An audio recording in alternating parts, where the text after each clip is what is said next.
부처님이 꽂혔던 거는 노병사에 대한 문제예요. 노병사에 대한 문제. 이건 굉장히 재밌어. 왜냐하면 중국 황제들이나 이런 사람들 다 여기에 꽂혀요. 그래서 부처님이 이 대도하고 관계가 별로 안 좋았을 거다라고 생각을 해요. 그게 원인 중에 하나였고, 그리고 배부른 사람의 고민이라는 게 있어. 이제 두 종류가 있거든요. 그러니까 돈 많으면 쾌락적으로 가. 버닝썬처럼 갈 수도 있어. 그래서 테이블 하나당 뭐 몇천만 원 이렇게 해갖고 그냥 술 파티를 벌일 수도 있어. 근데 그것도 젊었을 때 하는 거다. 그리고 그거는 조금 있는 사람이 하는 거야. 진짜 있는 사람은 절대 그렇게 안 해. 왜? 집에서 하지. 집에서 하지. 예전에 그 레오나르도 디카프리오 나오는 그 영화 보면 그 사람이 주식 같은 걸 해서 엄청나게 돈을 벌고 난 뒤에 어떻게 해요? 집 전체에서 그냥 쉐러 버리는 거예요.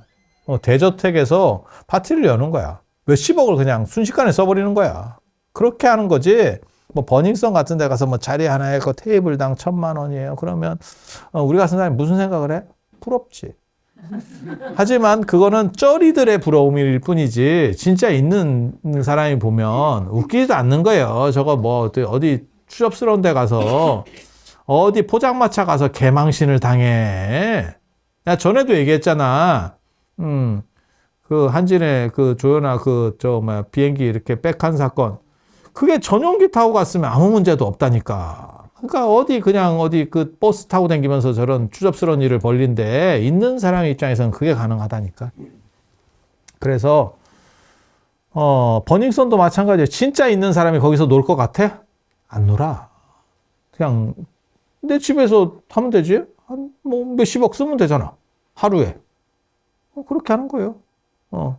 그게 더 월드 오브 월스트리트인가? 그 영화일 거예요. 저는 그 영화 굉장히 감명 깊게 본 영화거든요. 그지 같은 영화예요. 그지 같은 영화예요. 근데 저는 원래 그런 거 약간 제가 좋아해. 이렇게 막 이상한 방식으로 세상을 풀어가는 영화. 그래서 그게 가능한 거죠. 그래서 있는 사람 중에 그런 식으로 풀어가는 사람도 있고, 레오나르도 디카프리오가 했던 것처럼 그런 식으로 풀어가는 사람도 있고, 근데 전통적 귀족은 그런 식으로 잘 안 풀어갑니다. 그게 졸부들이 풀어가는 방식이에요. 대를 이어가는 귀족들은 사실은 그렇게 잘 안 돼. 그러니까 우리나라는 재벌들의 뭐 문제들이 있고, 예전에 유아인 나왔던 영화, 거기서도 뭐 이렇게 개 물어서 뭐 어떻게 하고 뭐 때리고 돈 주고 뭐 이런 얘기들 나오는데, 그런 거는 대부분 졸부들이어서 그래요. 우리는 전통적인 귀족이라고 할 만한 부자가 없습니다. 이 나라에는. 뭐 현대 정주영 회장님이 뭐 국제시장에도 나왔잖아. 거기서 뭐 이렇게 해서 자동차 양철 같은 거 고치고 있고 뭐 이런 상황이었어요. 얼마나 됐어? 막말로 얘기해서. 저 집이 저렇게 일어난 지가. 전통적으로 잘 나가던 양반집이 있냐? 없지. 그래서 전통적으로 대대로 내려온 집안에서는 나름의 행동 방식이라는 게 있다니까. 있는 집 애들의 행동 방식. 그래서 그 범위를 벗어나지 않으려고 해요. 그게 이제 귀족 사회라고 하는 건데, 그래서 그렇게 되면 있는 사람이 두 종류의 행동 방식을 보이는 거예요. 하나는 이제 급작스럽게 부자가 된 사람들은 먹고 마시는 쾌락 쪽으로 갑니다. 그리고 이게 오래된 전통 귀족이면 조금 다른 생각들을 해. 다른 생각을 해. 인생에 대한 생각들이 있다고. 그래서 부처님 같은 경우가 계속해서 대대로 집안이 좋았기 때문에 나오는 게 뭐냐면 노병사, 늙고 병들고 죽음에 대해서 고뇌를 한다는 거예요. 지금 우리가 보기에는 저거는 필연적인 거지. 저게 고뇌 대상이냐? 배부르잖아. 여러분이 생각해야 될 게, 이태리 쪽에 가면 제일 많이 나오는 게 메디치 가문이 나옵니다. 걔네가 엄청나게 돈을 벌고 그게 귀족적으로 안정될 때 어떤 행동들을 하느냐? 예술에 대해서 경제적 후원을 굉장히 많이 해주지. 그리고 그건 메디치 가문의 내가 보기에는 신의 한 수였었어요. 지금 오늘날 우리가 메디치 가문을 기억해 주는 이유는 그 메디치 가문보다 더 잘 나가는 그게 있지. 유럽의 왕족이나 이런 게 왜 없었겠어. 하지만 메디치 가문을 우리가 이렇게 모든 사람이 기억하는 이유는 그들이 예술에 투자를 해서 엄청나게 르네상스 시대가 화려해진 거죠. 그 사람들보다 돈이 훨씬 많은 사람들은 있었을지 몰라도 그들만큼 뭔가 진짜 이름날 만하게 돈을 쓴 사람, 돈을 잘 쓴 사람 별로 없죠. 그래서 의외로 그런 쪽으로도 갈 수 있는 거예요. 그게 돈 있는 사람의 고뇌. 그러니까 우리는 먹고 죽을래도 없으니까 여러분들이 자꾸 이제 이렇게 하고 외국 여행이나 한번 가볼까? 이 정도가 다 큰맘 먹고 그것도 가야 되고. 근데 예를 들어서 빌 게이츠도 자기 재산의 거의 대부분을 재단에다가 이렇게 냈거든요. 사회재단에다가. 그러면 수십조 원이 그 사회재단에 있어. 그럼 이거 집행해야 되잖아. 이 이자들을 집행해야 되잖아. 야, 그것도 쉽지 않다. 그러니까 늘상 하는 얘기가 있어요. 우리가 생각할 때는 정부 예산을 그거 지그들끼리 아는 놈들끼리 받아먹는다던데 라고 하는 것도 한 가지 있고 또 한 가지는 뭐냐면 어떤 경우에는 예산을 써야 되는데 줄 놈이 없어. 공무원의 특징은 그 사람이 너무 이상한 짓을 하면 안 돼. 믿고 맡기고 어느 정도까지는 실적을 내주는 사람이 필요해. 그런데 막상 그런 놈이 없어. 이런 경우도 있어요. 그게 이제 부자의 고뇌야. 부자의 고뇌야. 좋은 일을 하려도 좋은 일 거리가 없네, 이게. 우리도 그런 고뇌 좀 많이 해봤잖아. 그죠? 그런 고뇌들도 있고, 그리고 이건 본질적 고뇌예요. 그래서 예술에 투자하거나 이런 것도 굉장히 중요하다는 생각을 해요. 저는 개인적으로는 굉장히 안타까운 사건이 최근에 있었던 이건희 회장님 돌아가셨을 때 삼성이 미술품을 토해낸 사건. 저는 그게 너무너무 안타깝다라고 생각을 하는데 상속세가 많이 나왔지. 그런데 그거를 토해내게 했으면 안 돼. 그냥 관리권 정도는 삼성에게 주고 리움이라든가 이런 데 주고 그거를 사회적 가치로서 잘 환원시킬 수 있도록 만들어야지. 토해내면 그 다음부터는 무슨 일이 벌어지느냐? 안 산다니까. 안 산다니까. 뺏길 걸 뭐하러 내가 사. 그러니까 언뜻 보기에는 굉장히 속이 시원한 것 같은데 절대 그렇게 하면 그 다음부터는 바보가 아닌데 그 사람들이 우리보다 똑똑한데 뺏기려고 내가 예술품을 미친 듯이 사겠어? 그래서 차라리 그분을 기념할 수 있는 방식으로 처리를 사회가 그러니까 낯이 나게 쉽게 말해서 그분들이 그게 꼭 필요한 건 아니잖아. 그러니까 낯이 나도록 충분하게 뭔가를 해주는 게 더 좋았는데 그거를 뺏는 방식으로 쓰는 거는 그 다음부터는 나 같으면 안 사거나 안 그러면 사도 뭐가 있는지 얘기 절대 안 하지. 우리가 원하는 가치는 일반 우리 같은 그냥 시민들이 원하는 가치는 그거를 전시가 잘 된 공간에서 볼 수만 있으면 되지. 우리가 살 건 아니잖아. 막말로 얘기해서. 그런데 그게 숨어버리면 볼 수도 없는 거예요. 좀 안타깝지. 그래서 그런 거는 뭐 예외를 준다거나 뭐 이렇게 해가지고 공공의 이익 가치로 해서 그분들이 관리할 수 있게. 그래서 아예 묶어서 더 이상 팔 수도 없고 딱 이렇게 묶어만 주면 딱 되는데 그런 행동들이 옳은 건지 잘 모르겠어요. 저는 그런 것들을 많이 이렇게 재벌들에게 그런 권한들을 더 많이 줘야 된다라고 생각하는 사람이거든요. 네가 왜 재벌을 옹호하느냐? 아니 그게 아니고 미국의 페트로폴리탄이나 이런 데가 굉장히 전 세계 3대 박물관, 미술관 이런 표현을 듣는 이유가 뭐냐면 카네기나 이런 사람들이 돈이 많을 때 다 수집을 해서 줬기 때문에 가능한 거예요. 개인이 쉽게 못 산다니까. 우리가 고려불화를 살 수 있겠어? 막말로 얘기해서 못 사요. 그런데 그런 재벌들이 당신들이 꽂히면 그런 사람들은 살 수 있어. 그렇게 해서 모아서 땡겨서 주고, 그리고 어느 시점이 지나면 그게 몇십 년 뭐 그렇게 지나면 더 이상 그분들도 관리가 잘 안 돼. 그러면 그게 낱나게 딱 해가지고 국가로 귀속이 될 수 있는 구조들을 만들어서 그걸 모아야지. 국립중앙박물관이 뭐 세계 10대 박물관 이런 얘기를 하거든요. 말 같지도 않은 소리예요. 떡대만 크지. 저 아무것도 없는데 뭔 크게 짓는다고 세계 10대 박물관이냐? 울산이 그럼 서울보다 면적이 큰데 그러면 울산이 서울보다 더 대단한 도시냐? 말 같지도 않은 거지. 그런 거랑 똑같은 이야기거든. 그래서 미국의 예술품들이 많이 있는 거는 미국의 재벌들이 그런 쪽에 많이 투자를 해서 환원시켜줬기 때문에 그런 거예요. 까놓고 얘기해서. 정부에서 그렇게 한 것도 물론 있지. 미국은 잘 사는 나라니까. 하지만 그게 쉽지 않다고. 그래서 그런 게 사실 좀 부러운 거예요. 그래서 그렇게 돌 수 있게 해주면 참 좋을 건데 라는 생각을 하는 거지. 왜? 우리한테는 수백억이 엄청나게 큰 돈이지만 야 먹고 죽을 애도 없어 라고 하는 거지만 그분들에게는 그게 꽂히기만 하면 어려운 일이 아니에요. 그리고 그거를 모든 사람들이 공유할 수 있게 해주면 물론 그 사람 낯을 내줘야 된다고 생각해요.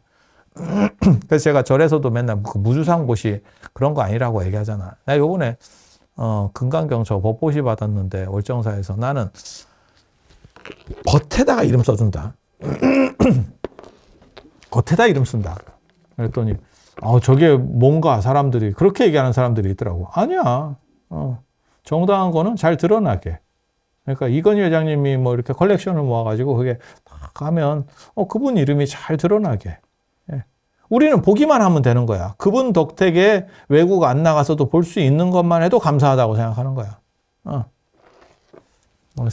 판단들에 대해서 좀 다를 수도 있어. 하지만 우리는 그런 가치가 더 우선돼야 된다고 생각하는 거예요. 그래서 재벌들의 고뇌도 있는 거고 부처님이 꽂혔던 거는 노병사에 대한 문제예요. 노병사에 대한 문제. 이건 굉장히 재밌어. 왜냐하면 중국 황제들이나 이런 사람도 다 여기에 꽂혀요. 나중에 한무제라든지 그 다음에 신시황이라든지 이런 분들이 다 여기에 꽂히거든. 그러니까 잘 나가는 제국을 만들었던 사람들. 힘들게 만들긴 만들었는데 내가 갈 것 같아요. 이제 이 생각이 드는 거지. 그리고 그렇게 될 것 같지 않아? 김일성 주석 밑에 뭐 2,000명의 연구진이 그 체력, 신체 관리를 위해서 주치의가 쉽게 말해서 한 2,000명 그룹이 있었다. 뭐 이런 썰이 있거든, 썰이. 진짜인지 가짜인지 나도 모르겠는데, 썰이 있었는데, 어느 정도는 가능할 것 같아. 왜? 이게 사는 게 나이가 먹으니까. 그리고 자기한테 돈 들이는 거는 잘 안 아까워요. 여러분도 마찬가지잖아. 여러분 얼굴에 점 하나 막혀봐. 그거 하나 빼는데 몇십 들어요. 뺍니다. 맞거든? 기도비 몇십이에요. 잘 안 나와요.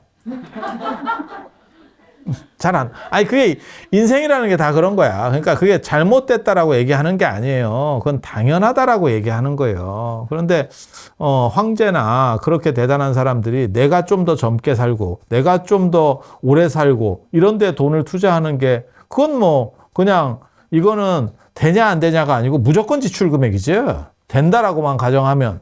그래서 제가, 그러니까 이런 고뇌라고 하는 거는 진짜 최상급에서 나오는 고뇌예요.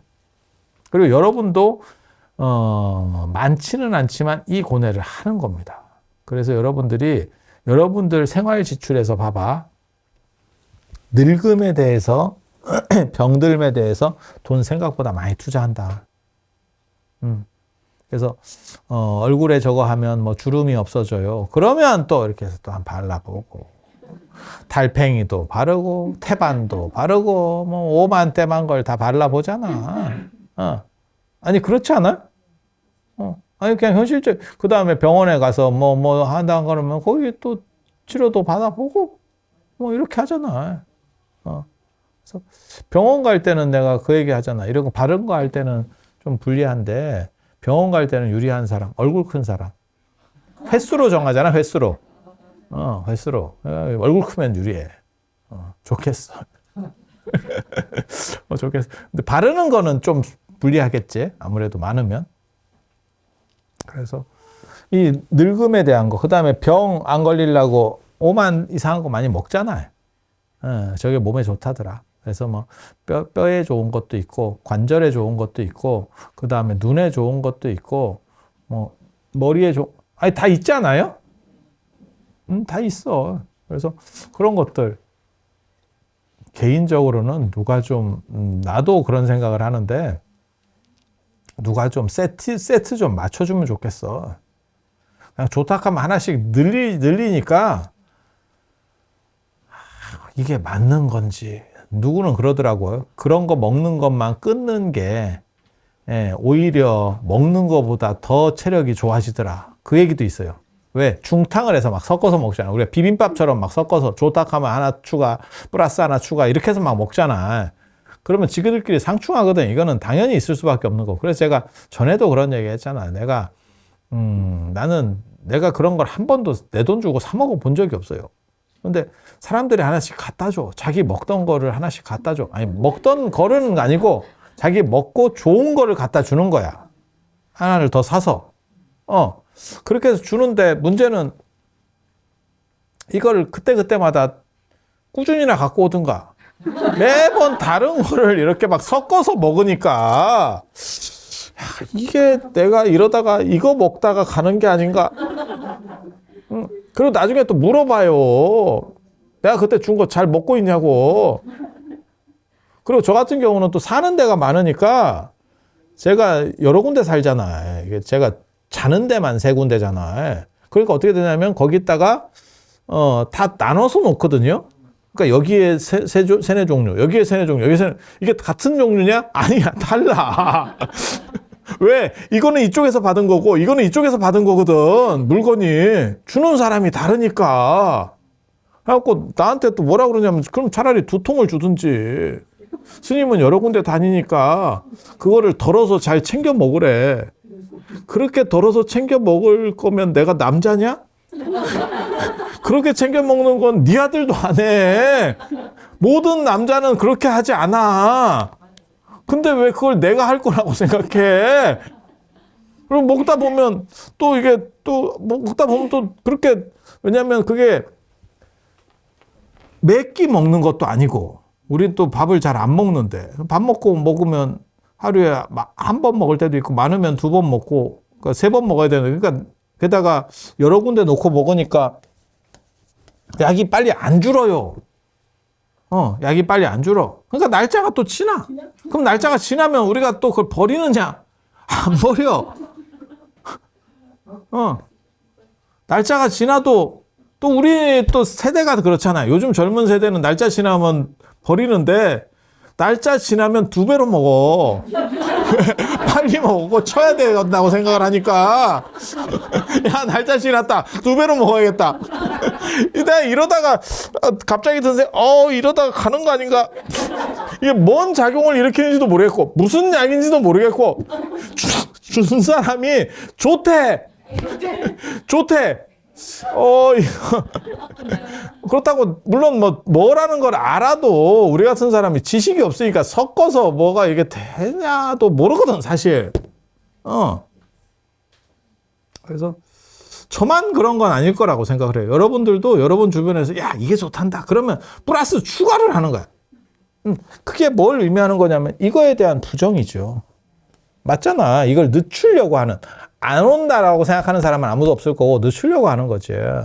그런데 여러분 같은 평범한 분들도 이거에 대한 생각들이 있는데 예전에 잘 나가는 사람들, 가진 게 많고 잃을 게 많은 사람들은 저런 데 대한 생각은 더 클 수밖에 없어요. 그래서 부처님이 이런 생각들을 했고 결국 맨 마지막에 제가 그런 얘기 하잖아. 모든 병의 최종 종착점은, 늙음과 병의 종착점은 죽음이에요. 그래서 병을 엿먹이는 방법, 죽으면 돼. 암을 엿먹이는 방법, 죽으면 돼. 죽고 화장터 들어가면 같이 죽는 거야. 동귀어진이야. 너를 내가 조지겠다. 암이 나를 괴롭혀. 너를 내가 조지고 싶다? 그럼 죽으면 돼. 그래서 이게 죽음의 문제가 대두가 되는 거예요. 그래서 오늘은 얘기가 많이 됐으니까 사실 이게 죽음이 왜 논점거리가 있냐면 죽음 자체가 고통이냐에 대한 문제가 있어요. 늙고 병드는 건 고통인데 죽음이 고통이냐에 대한 문제가 있어요. 그래서 그런 이야기들이 조금 생각해 볼 점들이 있어서 그거는 다음 시간에 제가 얘기를 또 해드릴 거예요. 그래서 죽음의 문제 조금 더 한 번 정도 더 얘기하고 그 다음에 부처님 무술대배 얘기, 결혼 이야기, 그런 이야기를 제가 다음에 해드릴 수 있도록 그렇게 하겠습니다. 자, 들어서 감사합니다.